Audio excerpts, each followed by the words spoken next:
हसन न्याजी पर मुकदमा दर्ज करने वाला शब्बीरुद्दीन मुबैना जराइम पेशा निकला। गुज़श्ता दिनों वो नौशहरा में चोरी के एक मुकदमे में गिरफ्तार हुआ। शब्बीर एक घर में चोरी के मुकदमे में नामजद हुआ था। शब्बीरुद्दीन के खिलाफ थाना नौशहरा कला में मुकदमा दर्ज हुआ। तो नजर आ रहा है सामने लिखा हुआ है जुल्म मिटने के लिए। दो चीजों से मिटेगा भाई। एक, अदल की कुर्सी पे जो लोग बैठते हैं ना, वो अदल के हिसाब से फैसले करने लगे।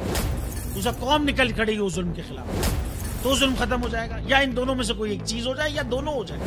अगर 420 का मुकदमा था, उस वक्त अदलिया में जो लोग बैठे हुए केस देख रहे थे, वो पूछते ना यार चीट हुआ कौन है।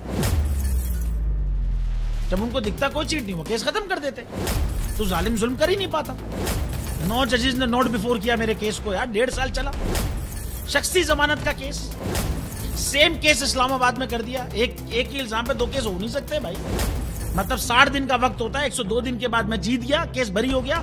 102 दिन के बाद अपील फाइल की, एक्सेप्ट कर ली। नहीं करते ना एक्सेप्ट, खत्म हो जाता ना जुल्म यार। भरी अदालत में मुझे बरी कर दिया, फिर पता नहीं क्या हुआ। 2.5 घंटे बाद का नोट बिफोर, मैं नहीं सुनता ये केस। खड़े रहते अपने फैसले पे, मिट जाता जुल्म। अल्लाह ताला ने बिठाया इस कुर्सी, इन कुर्सियों पे इनको यार। ये अल्लाह ताला की तरफ से फैसले करने हैं। तो या तो ये फैसले आएंगे, जुल्म मिट जाएगा, या कौम खड़ी हो जाएगी जुल्म के खिलाफ।